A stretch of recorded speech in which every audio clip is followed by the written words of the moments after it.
One night. No names. A life-changing consequence. Emma Langley never expected her masked stranger to be Alexander Blackwood, her family's greatest enemy. Now she's carrying his baby. And the feud between their families just got personal. Welcome to Lana's Love Lines, your new obsession. Subscribe for love, danger, and jaw-dropping twists. Chapter 1. The night everything changed. The bass pulsed through the floor of the masked gala like a heartbeat. Emma Langley stood at the edge of the crowd, clutching a glass of champagne she had no intention of finishing. Her mask, golden and delicate, covered just enough of her face to feel invisible. And for once, that's exactly what she wanted. Her best friend had dragged her to the event, promising one night of freedom before she dove headfirst into the family law firm's latest legal war. The gala was neutral ground, charity-funded, guest list only, and crawling with people too rich to remember each other's names. Emma felt that something was intoxicating about the anonymity, and then he walked in. He was dressed in a black tailored suit that screamed power, a sleek silver mask covering sharp cheekbones and unreadable eyes. His presence sent a ripple through the room. Women noticed. Men stepped aside. So did Emma, straight into his path. Careful, came his voice, low and rich, as he caught her by the waist, before her heel could snap. Sorry, she muttered, trying to move away, but his hand lingered. You're not like the others, he said, his gaze raking over her, but not in a lecherous way. Curious. Calculating. And what makes you so sure, she asked, tilting her chin, challenging him. She didn't know why. Maybe it was the way he looked at her. Because you're trying so hard not to be seen. She flinched slightly. He was right. So what if I am? His lips curved into a half-smile. Then I'll make sure you're seen. By me. They danced. She didn't ask his name. He didn't offer it. The mask made it easy to pretend none of this was real. Just a night. Just a man. Just a spark too dangerous to name. When he leaned in, she didn't resist. Their kiss wasn't soft. It was a collision. All fire and teeth and tangled need. His hands slid down her back, pulling her into the storm. They left the gala together. She didn't remember the car ride, only the way his jacket slid from his shoulders as they entered the suite. Her heels were forgotten at the door. So were the rules she'd spent her life following. Still sure you want this? He asked, eyes searching hers for something more than lust. Emma swallowed. I don't even know your name. Good, he said. Names complicate things. He kissed her again, and this time she kissed him back like she might never get the chance again. Hours later, wrapped in the hotel's silk sheets, she traced the hard line of his jaw as he slept beside her. There was a scar under his collarbone, a faded tattoo on his ribs. Clues she'd never follow up on. When morning broke, she was alone. No note. No number. No name. Just the lingering scent of cologne and the ache of something she didn't dare name. Regret, or maybe longing. Emma didn't cry. She dressed in silence, smoothing her hair in the mirror, her golden mask abandoned on the nightstand like a symbol of who she'd pretended to be. She left the suite like a ghost. But the story didn't end there. 6 weeks later, she was in her bathroom at 2 a.m., holding a white stick that screamed in pink lines. 2 lines. Pregnant. And she didn't even know the name of the father. Chapter 2. 2 pink lines. Emma stared at the pregnancy test like it might change if she glared hard enough. Her fingers couldn't stop trembling. No, she whispered, shaking her head. No, no, no.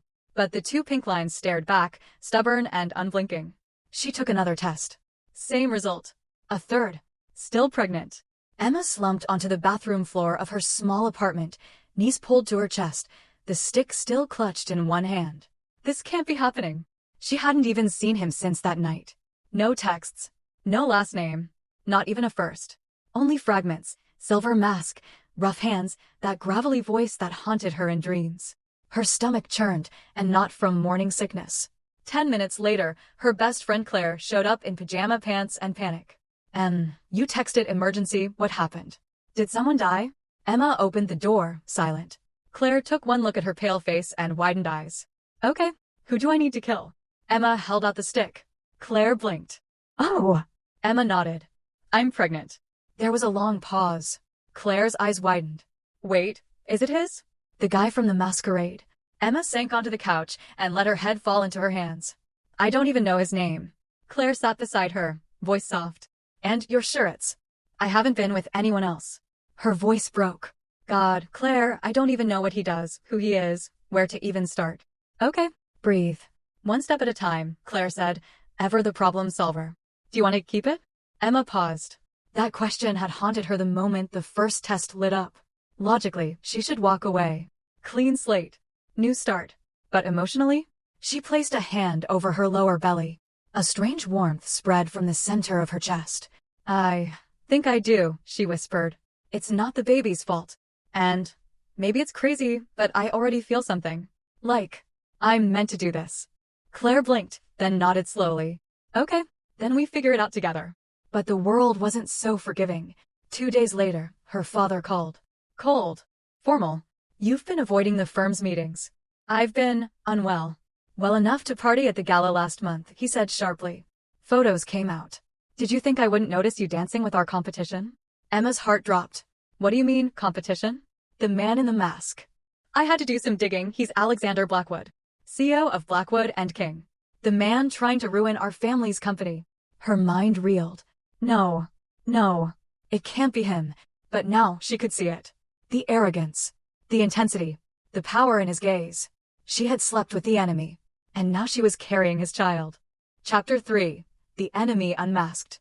The elevator chimed as Emma stepped onto the top floor of Blackwood and King's sleek corporate tower. She was here for work, but her pulse felt like a jackhammer. Her boss at Langley and Company had sent her in as lead legal liaison for a potential merger negotiation. The irony? Her family owned Langley and Company, but that didn't mean she was treated like royalty. No, her father believed in trial by fire. Emma clutched her briefcase tighter. Breathe. You can do this. She didn't have to meet him. Alexander Blackwood was CEO, not legal counsel. She would deal with his team, not the man himself. Or so she thought. The boardroom was steel and glass, modern and cold. She took her seat at the long table and opened her laptop, her fingers stilling when a sudden shift in the room's energy made the air thicken. The door opened. Heavy footsteps. Someone powerful walked in like he owned the world, because he did. Emma looked up, and time stopped. It was him. Black suit. Silver watch. Sharp jawline. Unmistakable. Her one-night stranger. Her baby's father. Alexander Blackwood. He didn't flinch when his gaze met hers. In fact, he didn't seem to recognize her at all. Emma's stomach twisted. Of course he didn't. Why would he? She'd worn a mask. She hadn't given her name. She was just a faceless stranger he'd slept with and forgotten. But now she knew everything. Her child's father wasn't just a powerful CEO. He was the Alexander Blackwood, the man her family hated. The man who'd nearly destroyed her father's company in a brutal acquisition last year. The man who played business like a blood sport. The man who had kissed her like she was the only woman in the world. Alexander took the head seat, one hand resting on the table with easy confidence. We'll keep this short, he said smoothly, glancing around the room. Langley and Company wants in on the Marsden project. Convince me you're not deadweight. His eyes flicked to Emma, sharp, assessing. Her throat dried. I'm Emma Langley, she said evenly. Lead counsel for this contract. His expression didn't change. If the name triggered anything, he didn't show it. But for a split second, something flickered in his eyes. Langley, he repeated, voice lower now. Yes, she said, holding his gaze. That Langley. Their last name was a curse word in each other's boardrooms. The room went quiet. As the meeting continued, Emma forced herself to focus on the contract terms, the negotiation points, the figures. She answered questions, debated legalities, countered his team's tactics like a pro. But inside, she was unraveling. He doesn't remember. He doesn't know. And she was carrying his child. When the meeting ended, Alexander stood, buttoning his suit. That was impressive, Ms. Langley. She froze at the door, turning slightly.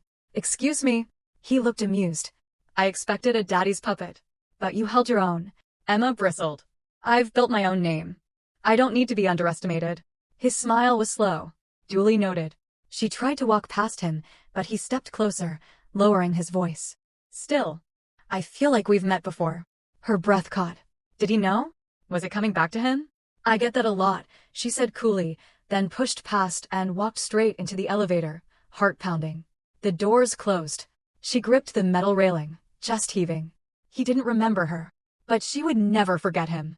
And sooner or later, the truth would come out. Chapter 4. Stay away from him. The whiskey glass slammed with enough force to make her pregnancy-sensitive stomach lurch. Her older brother Mark leaned against her kitchen island, his tailored suit wrinkled from what she guessed had been another all-nighter at Langley and Company. Blackwood just gutted our Midwest division.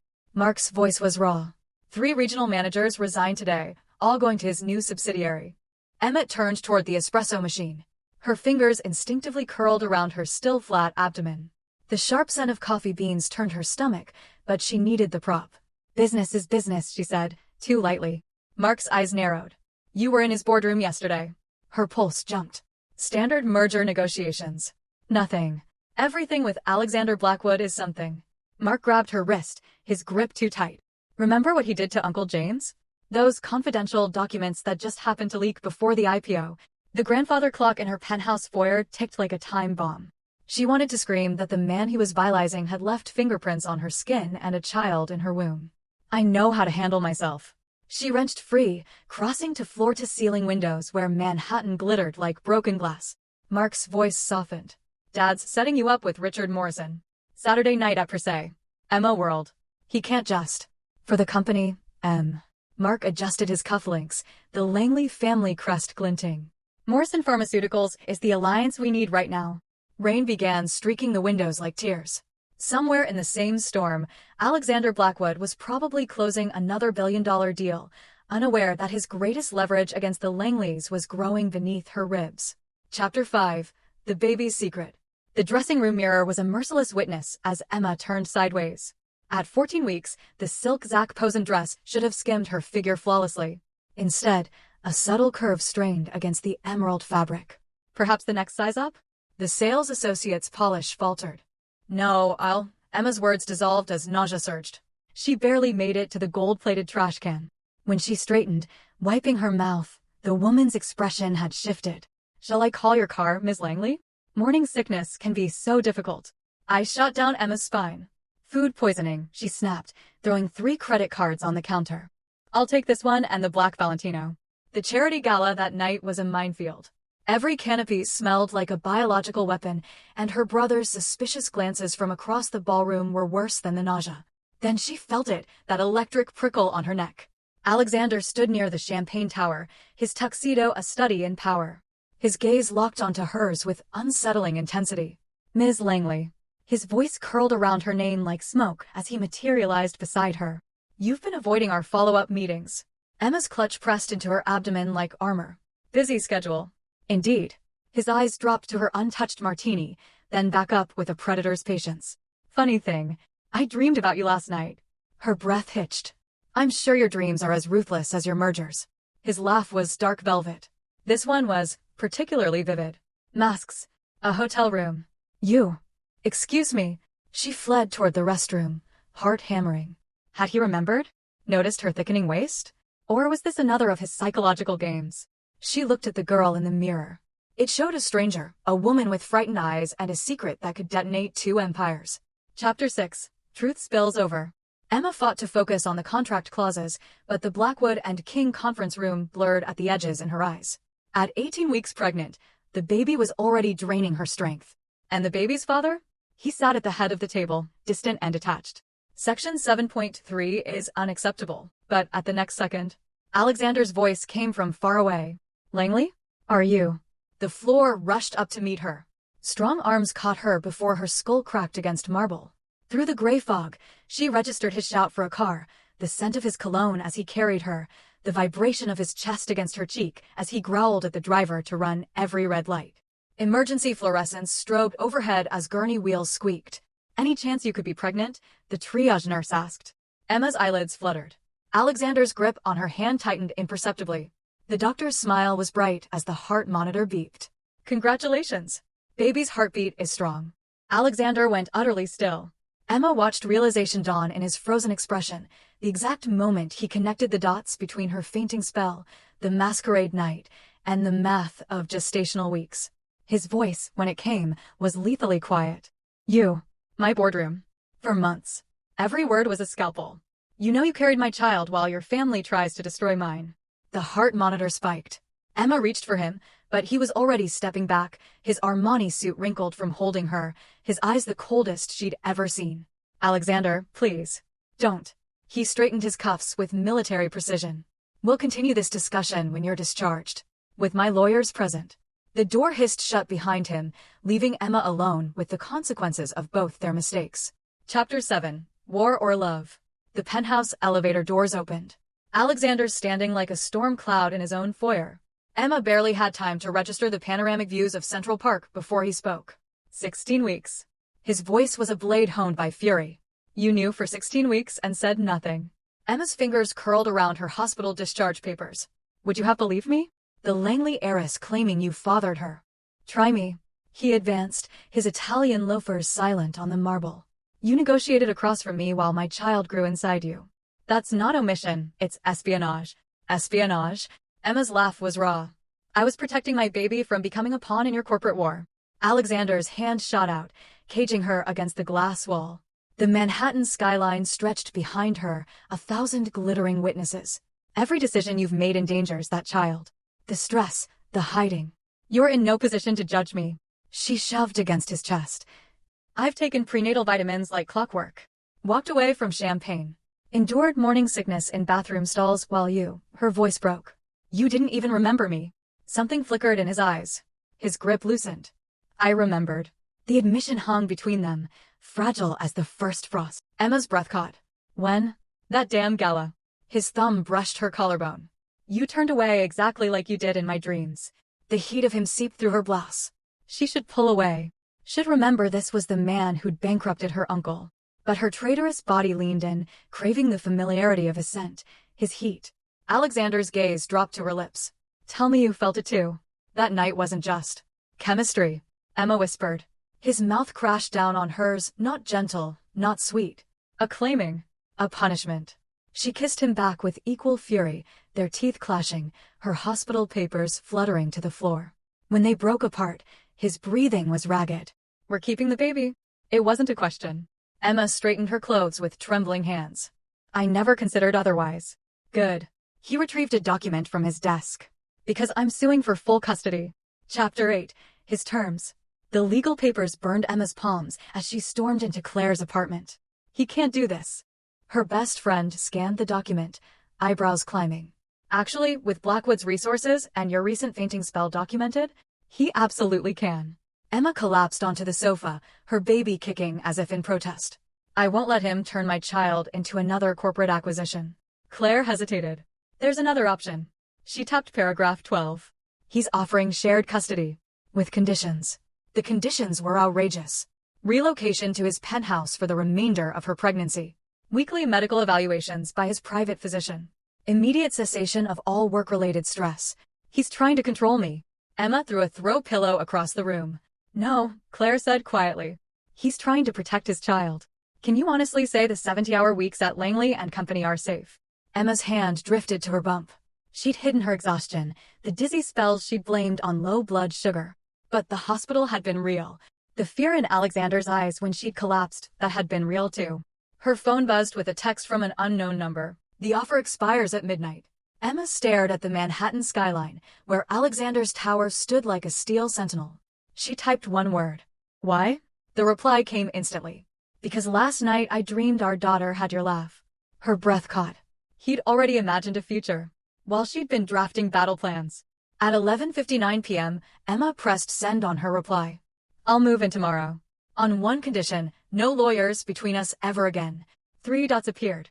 Disappeared. Then. Agreed. But I'm still charging you rent.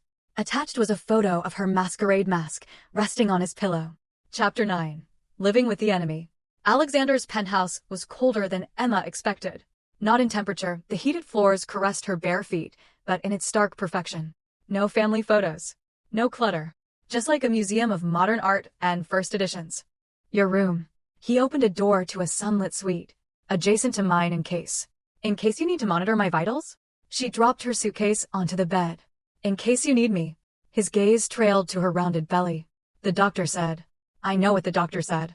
Emma unbuttoned her coat with difficulty, her fingers fumbling. Alexander's hands replaced hers, his touch clinical as he slid the wool from her shoulders. But his breath hitched when the fabric revealed her profile. You're showing. The words were rough, almost accusatory. Emma instinctively covered her bump. That's generally what happens at 20 weeks. He reached out, then aborted the movement. May I? Her nod was barely perceptible. Alexander's palms settled where their child kicked. A shudder ran through him. Christ. His voice broke. She's real. The wonder in his tone undid her. Tears spilled over as his other hand came up to cradle her face, his thumb wiping at the moisture. "Don't," he murmured. "I can't think when you cry." Emma laughed wetly. "That's the most romantic threat I've ever." His mouth silenced hers, this kiss achingly tender. When they parted, his forehead rested against hers. "Stay with me tonight." "Just sleeping." She knew what it cost him to ask. Knew the Alexander Blackwood of legend took what he wanted. This man, the one who kept her prenatal vitamins in his briefcase and memorized obstetric emergency numbers, was someone new. Emma twined their fingers together. "Only if you promise not to hog the covers." That night, curled against his chest, Emma realized the terrible truth. She wasn't just carrying Alexander's child. She was carrying a torch for the man himself. Chapter 10. The Family Strikes Back. The ultimate choice. The Langley family dining table shattered when Emma's father threw his Waterford crystal tumbler. "You're living with Blackwood?" His roar made the portrait of Emma's grandfather rattle. "While he's getting our supply chain?"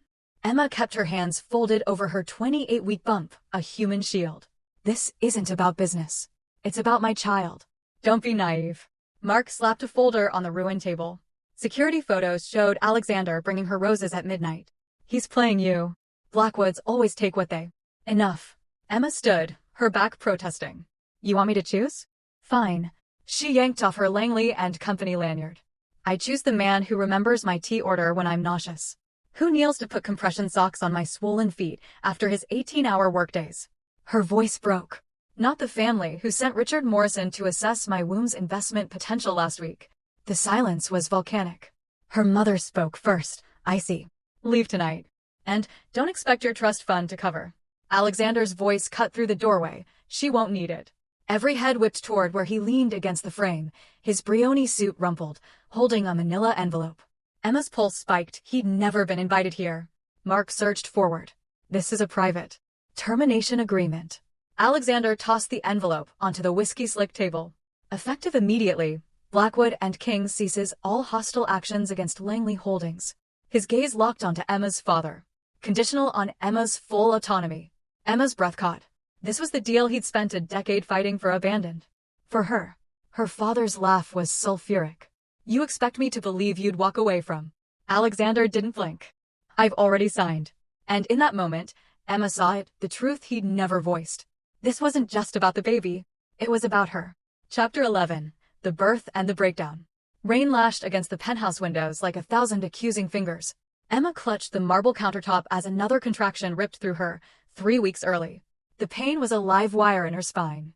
"Alexander!" Her cry echoed through the empty penthouse. Silence. Of course. He was in Tokyo finalizing the merger he'd delayed for her. Their last conversation had been a hissed argument about her attending the Langley shareholders' meeting against his wishes. Her phone slipped from sweat-slick fingers.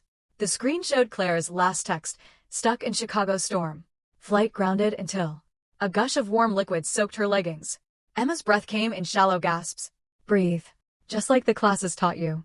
But the classes hadn't covered being alone when your water broke. Hadn't covered the terror of realizing your carefully planned birth was unraveling. She staggered to the elevator, pressing the emergency call button. "Ms. Langley." The doorman's voice crackled. "Call an ambulance," she gritted out. "Now." The lobby spun when the doors opened. Distantly, she registered the night concierge's shocked face, the gasps of guests as she collapsed onto the Persian rug. "Contraction timing?" The EMT's penlight flashed in her eyes. "T2 minutes," Emma panted, nails digging into the stretcher straps. The hospital elevator doors parted with glacial slowness. Each fluorescent light overhead was a sunburst of pain. "Fully dilated." Someone shouted as wheels screeched across linoleum. A nurse gripped her hand. "Dad's not making it, is he?" Emma turned her face into the pillow, choking on the truth. She hadn't even called him. Pride. Stubbornness. The same traits that had drawn Alexander to her now kept him oceans away when she needed him most. "Push!" The doctor's command sliced through her thoughts. She screamed, a raw, guttural sound, as fire consumed her. Then, like the first sunrise after a storm, a piercing cry filled the room. "Time of birth, 3:22 a.m.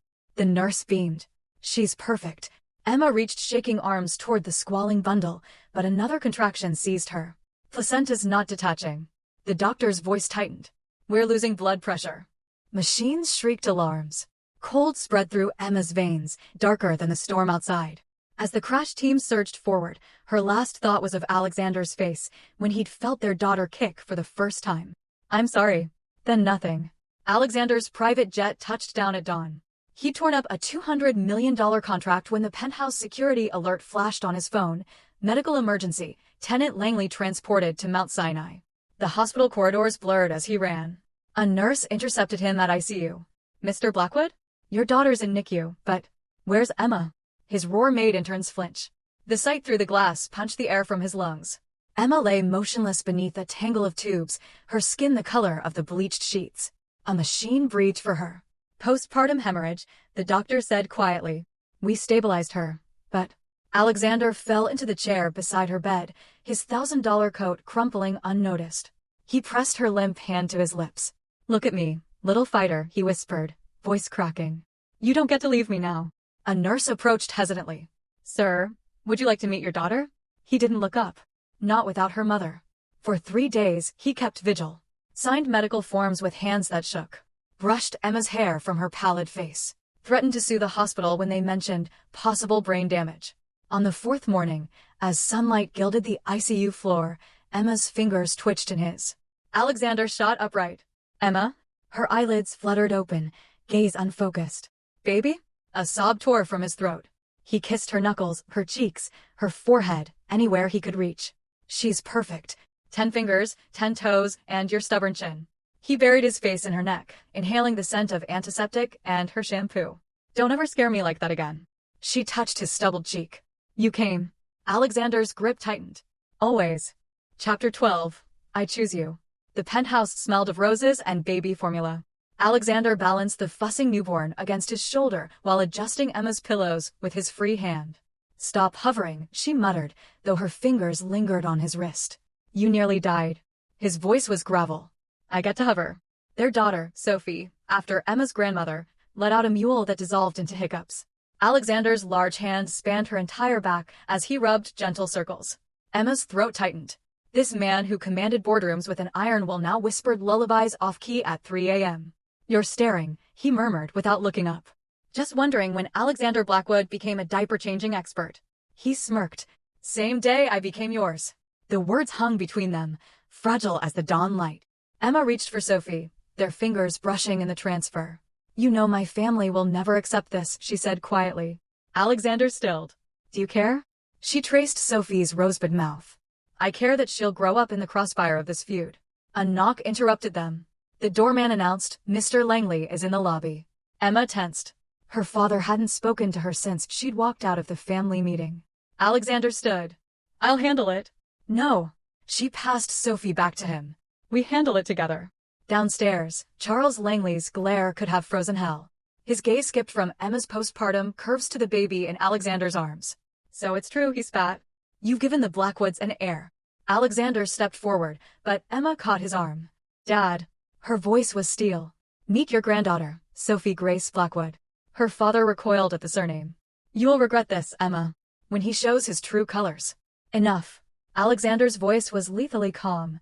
He passed Sophie to Emma and withdrew an envelope from his inner pocket. "This dissolves my 18% stake in Langley Holdings." Free and clear. Charles's jaw dropped. That stake had been the Blackwoods' leverage for a decade. Emma gasped. "Alexander, that's our daughter's future," he said simply, eyes locked on Charles. "No more feud. No more games. Just peace." Her father's hands trembled as he took the envelope. For a long moment, the only sound was Sophie's contented gurgles. Then Charles Langley did the unthinkable. He reached for the baby. Emma hesitated, but Alexander gave an almost imperceptible nod. As her father cradled his granddaughter for the first time, something in his stern face fractured. "She has your mother's nose," he muttered. Emma blinked back tears. "Would you like to come upstairs? We could." "No." Charles carefully returned Sophie, his voice gruff. "But you'll bring her to Sunday dinner." "Your mother would." He cleared his throat. "She'd like that." When the elevator doors closed, Emma sagged against Alexander. "You gave up your biggest bargaining chip." He turned her to face him, one hand cupping her cheek. "I gained everything that matters." Tears spilled over as she rose on tiptoe to kiss him, this complicated, brilliant man who'd rewritten his entire life's blueprint for her. For them. "Marry me," he murmured against her lips. Emma laughed wetly. "That's not a question." Alexander dropped to one knee right there in the elevator, Sophie cradled in one arm. Emma Grace Langley, will you? Yes. She pulled him up, kissing him soundly as the doors opened on their future. Epilogue. 3 years later. The courtroom erupted in applause as the judge announced, in the matter of Blackwood versus Langley, the case is dismissed with prejudice. Emma adjusted her bar pin with one hand while steadying Sophie's tiny fist around a crayon. At her side, Alexander squeezed her fingers, his wedding band warm against her skin. Her father approached hesitantly, then softened as Sophie launched herself at his legs. Grandpa's girl. Alexander's phone buzzed. He showed Emma the screen. Tokyo deal finalized. Congrats on the settlement. She smirked. Told you merging our firms was a good idea. He nuzzled her temple.